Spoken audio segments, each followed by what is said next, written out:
Vote খোলা গাড়িতে কর্মী সমর্থকদের সঙ্গে নিয়ে ভোট প্রচারে সামিল বসিরহাট উত্তরের তৃণমূল প্রার্থী তৌসিফুর রহমান। দ্বিতীয় দফার নির্বাচনে আগামী 29 তারিখ ভোট বসিরহাট উত্তর বিধানসভা কেন্দ্রে। শেষ 10 দিনের প্রচারে কোনো রকম খামতি রাখতে চাইছেন না কোনো প্রার্থী।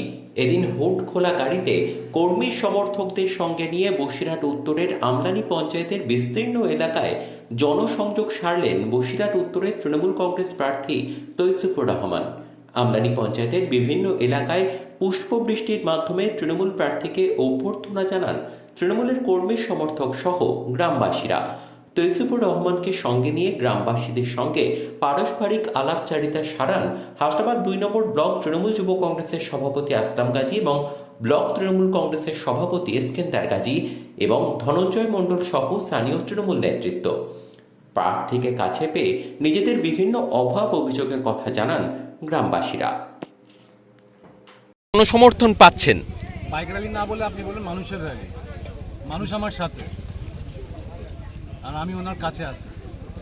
এটা র্যালি বলবেন না, এটা মানুষের আবেগ, ভালোবাসা, যে প্রেম ওনার দিচ্ছে আমাকে। আমার কপাল ভালো, সবার সাথে আছে। আর পলিটিক্যালি আপনি দেখবেন, পলিটিক্যালি আমার উপর চাপ নেই। আমার লিডারশিপ আমার সাথে আছে, গোটা লিডারশিপ আমার সাথে আছে। Block 1, block 2 Hasnabad. পলিটিক্যালি আমার চাপ। আমাকে মমতা বন্দ্যোপাধ্যায়, অভিষেক বন্দ্যোপাধ্যায় এই নির্দেশ দিয়েছে, তুমি যাও উত্তর বসিরহাট, মানুষের সাথে কথা বলো, সাথে থাকো, পাশে থাকো। আপনি দেখুন, আমরা বলছি না ভোট দেবেন আমাকে, আমরা কোথায় বলছি? আমাদের প্রকল্প আমার ভোট। আমরা যে কাজ করেছি মানুষের সাথে, মানুষের পাশে থেকে, এটাই আমার ভোট। আমরা একটা স্টুডেন্ট হয়েছি যে কালকে এক্সাম আছে, আজকে কেমিস্ট্রি পেপার নিয়ে লিটমাস ব্লু লিটমাস গেলো লিটমাস করবো না। আমাদের এক্সাম 365 দিনে আমার এক্সাম থাকে। And we want to stay with that examination and we want to prepare ourselves each and every day 24/7. So এটাই হচ্ছে মা মাটি মানুষ সরকারের প্রকল্প, আইডিওলজি আর আমাদের যে একটা পুরো প্ল্যান সেট আপ, এটাই হচ্ছে। আপনি দেখতে পারেন আমার সাথে আসলাম ভাই আছেন, আমার সাথে এসকেন্দার গাজী সাহেব আছেন, আখির আলী পিছনে আছেন, আমাদের পুরো বুথ মেম্বার সব আমাদের সাথে আছে। সো রাইট নাও যদি আপনি বলবেন, আই এম এনজয়িং মাইসেলফ। দাদা, এইবারের ভোটটা কতটা চ্যালেঞ্জিং, আর এবার এই কেন্দ্রে প্রধান বিরোধী শক্তি হিসেবে কাদের দেখছেন? আমি কাউকে দেখছি না ভাই। আমার সব থেকে ইম্পর্টেন্ট হয়েছে মানুষরা।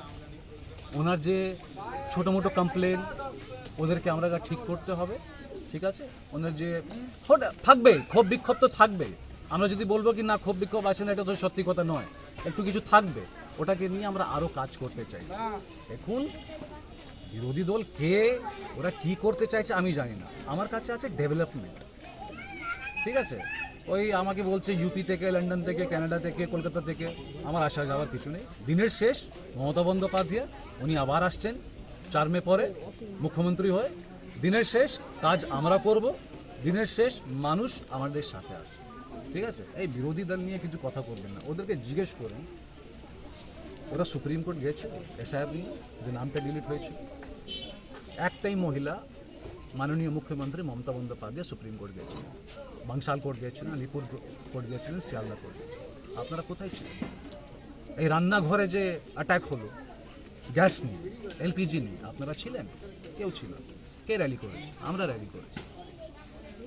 আপনি কথা বলেন মসজিদ নিয়ে, মন্দির নিয়ে, আমরা কথা করব কলম নিয়ে, ঠিক আছে? এডুকেশন নিয়ে, ডেভেলপমেন্ট নিয়ে। আল্লাহ তো আছেই আমাদের, আমাদের কোনো ক্ষমতা? হ্যাঁ, উপরে আমাদের আল্লাহ, আমাদের নবী, আমাদের আম্মা আব্বা। পলিটিক্যালি যদি আপনি দেখবেন গার্ডিয়ান মমতা বন্দ্যোপাধ্যায়, ওদের সেট আপ সেনাপতি আমাদের অভিষেক বন্দ্যোপাধ্যায়। বেশি কথা বলে লাভ হবে না, ঠিক আছে? এখানে ডেভেলপমেন্ট হবে, আরও ডেভেলপমেন্ট। একটা বিএড কলেজ আসছে মহিলাদের।